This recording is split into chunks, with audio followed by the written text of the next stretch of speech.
Hi! So, today, we're gonna learn how to make this animation from scratch. But we're mainly gonna focus on how to animate on separate animation layers. So first, before we start anything, let's do some sketches.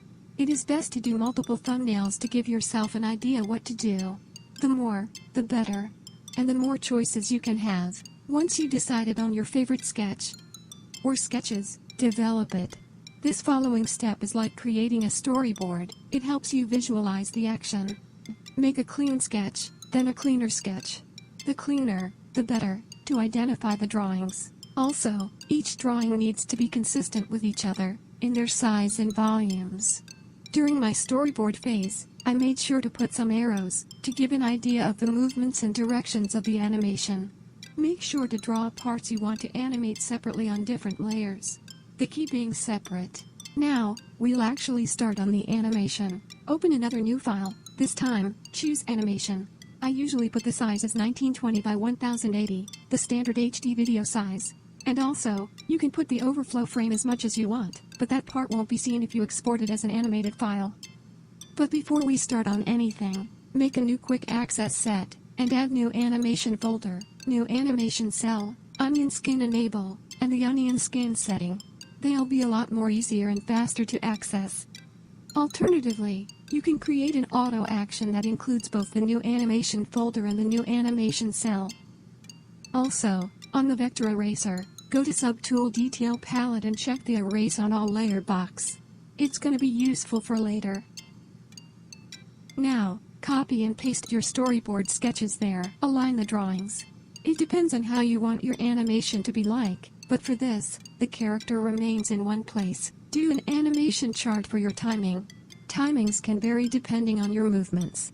For me, the body and hair are separated, and have different amount of frames and cells, and therefore, they get their own timings. Now, reframe the key drawings and the breakdown drawing by dragging each frame manually or selecting the insert frame and change the number. For clean line arts, I draw them on vector layers. They're lifesavers that let us edit strokes independently. We can even erase the stroke quickly with the vector eraser. It even erases an entire part of a line when there are other vector lines from other layers overlapping it. Draw the clean line arts of your keyframes, extremes and breakdown, with the vector layers. It is really important to make them look as perfect as possible, since they're your models for your in-betweens.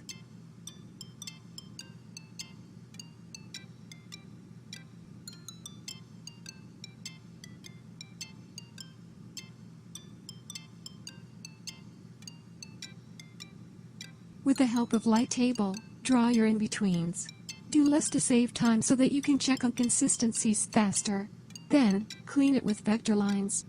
When you're satisfied with your new clean in-betweens, do more and repeat the steps. To enable that, click on Enable Light Table, and drag cells you want to work with in the light table specific to cell. Then, click on the color mode icon, and click on Change Layer Color to change color of your cells, so that you wouldn't get confused by them. Think using onion skin, but to specific cells.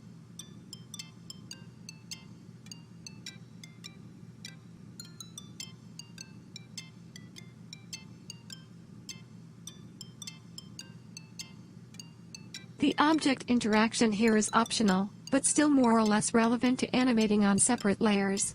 This is gonna be explained a little later, but to put it brief, create a new animation layer, draw your object in vector layer, enable keyframe, add keyframes, switch them to hold to interpolation, move your drawing. Even with one drawing, it is the best shortcut if you don't want to draw the same object on each frame. And the vector line arts all across the timeline would still interact with this one, on the coloring part, as long as they're properly intersected. Of course, it might come with some cons, but they're manageable. Once you're done, create a new animation folder. Bring all the separated layers you want to animate there. Add new cell, then folder it, then go on the frame in the timeline to create new animation cell. Draw new in-betweens for the hair, and tweak the amount of frames a bit. You can see the hair and the body don't have the same amount of frames and cells, making the animation a lot livelier and less robotic with just one movement. Once you're done, Redraw the added in-betweens with clean vector line arts.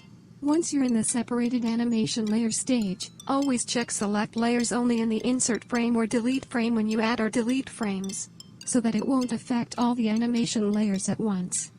For a more natural and less linear movement, put the second before last frame after the last frame, and add 1 or 2 in-betweens between those frames. Here's a fun fact. In an animation folder, create a folder for each of your cells. One folder will count as one cell and you can put in a lot of layers, which would count as one frame. You notice that I'm drawing the hair and the body almost in its entirety. It is important to not erase those exceeding lines, and keep them for later.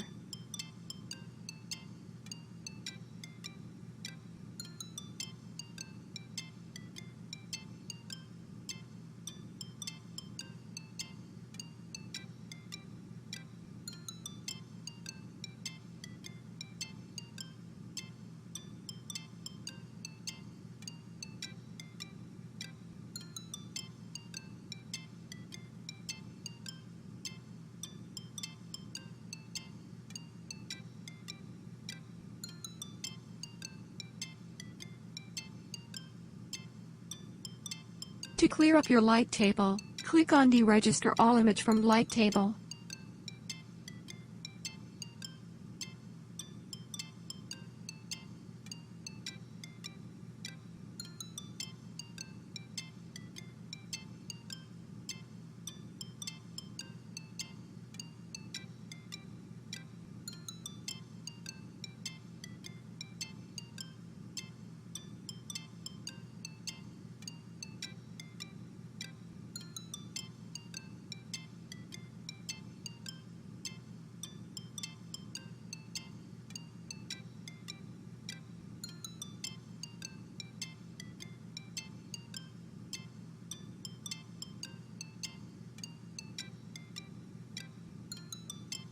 A personal tip on how to do each in-betweens faster.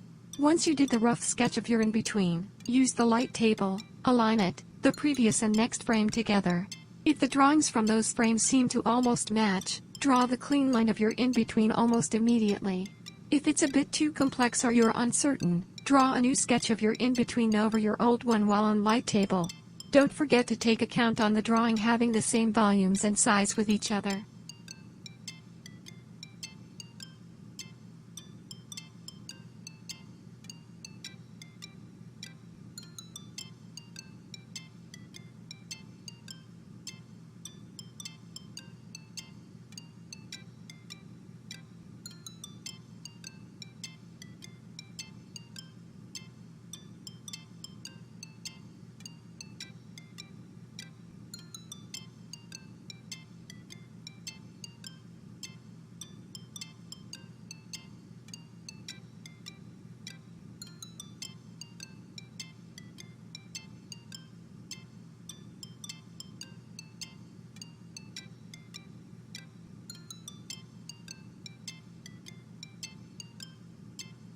When enabling onion skin, the lines from the in-betweens must be well aligned, like they have to be right in the middle of the lines from previous and next frames.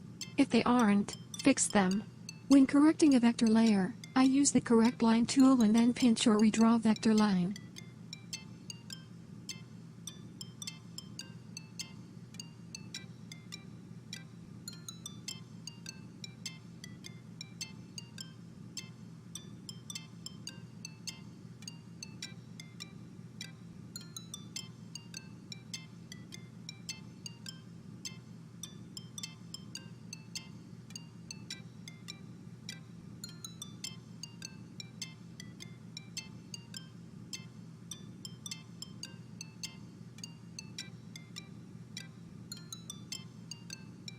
Make sure each drawing doesn't look off model.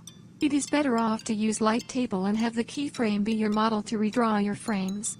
It looks like I am cheating and copying an existing drawing, but it is essential for the animation to not look unintentionally awkward and off.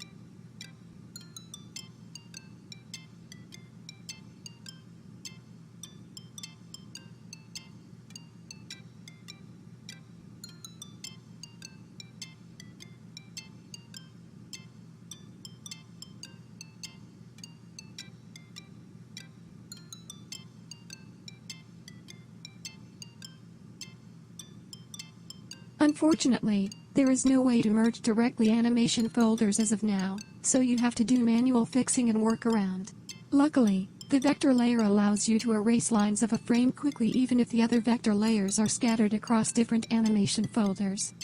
For each amount of frame of the drawing that don't match the one from the layer below or above, right-click on the cell with the most frames and click on New Animation Cell to create a new one. Copy the drawing from the previous cell and paste it on the new one. If some parts are poorly intersected, like one frame appears fine, but the other isn't due to previous one, because of missing or exceeding line, and doing anything on that would affect directly the perfect looking frame. Here is a tip. Select and copy that part of the current drawing, then paste it on the other animation layer's cell above, or below, that needs it. Or redraw, if it's missing that part.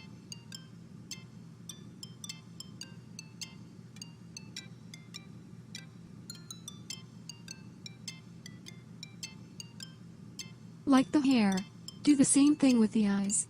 It moves independently from the body and hair. I made them blink that way.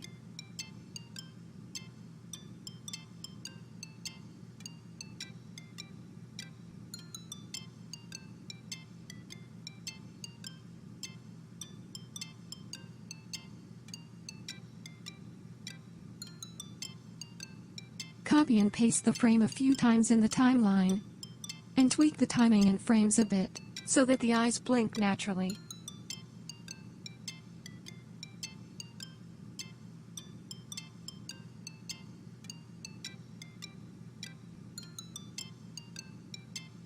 It's time for coloring. It is the trickiest part. I don't do it directly on each drawing, unless I need to, but rather separately on a new animation layer. Create a new one. Click on the bucket tools, refer only to editing layer, and choose the all layers option to be able to fill color in a drawing layer connected to all visible vector layers pixels.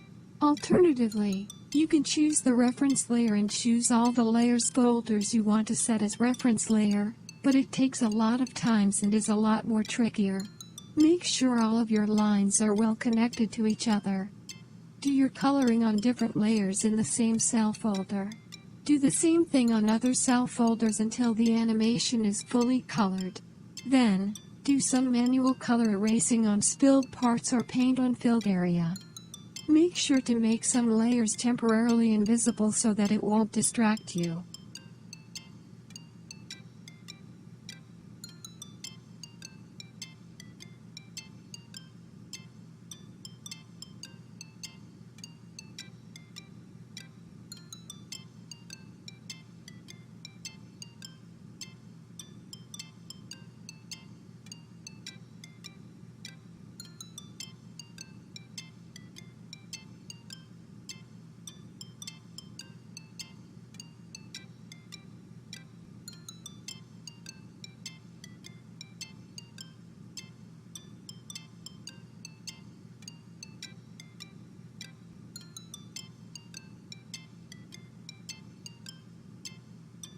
For the eyes, you have a choice to color them directly in the eyes animation layer, or in the color animation layer, like with the rest of the body and hair.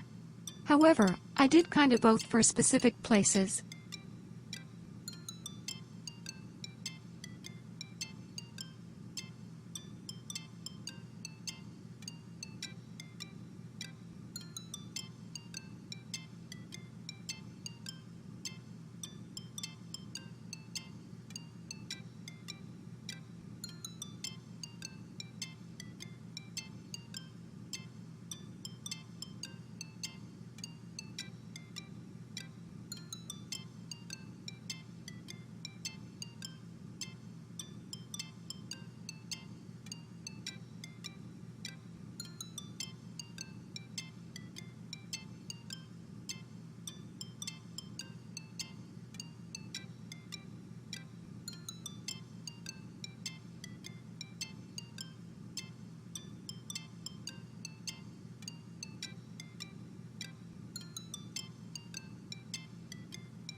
The main lesson is done, but let me show you more advanced process I made, while also using the tactic.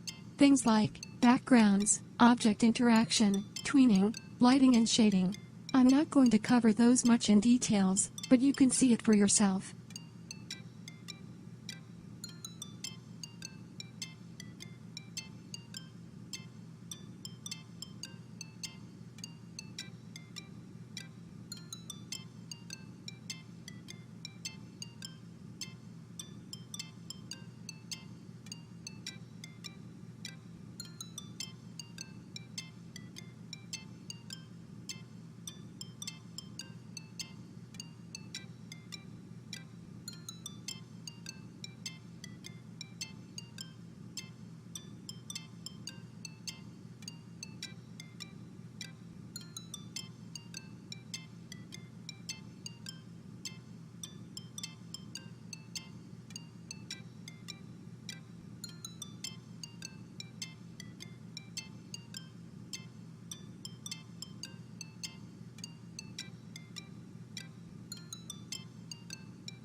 Once everything looks finished to you, go to File, Export Animation, Movie, and click on OK. Wait until it finished rendering your movie. And find it, so you can watch it. Here. The animation's done. Don't forget to see any animation error before posting it. Thanks for watching.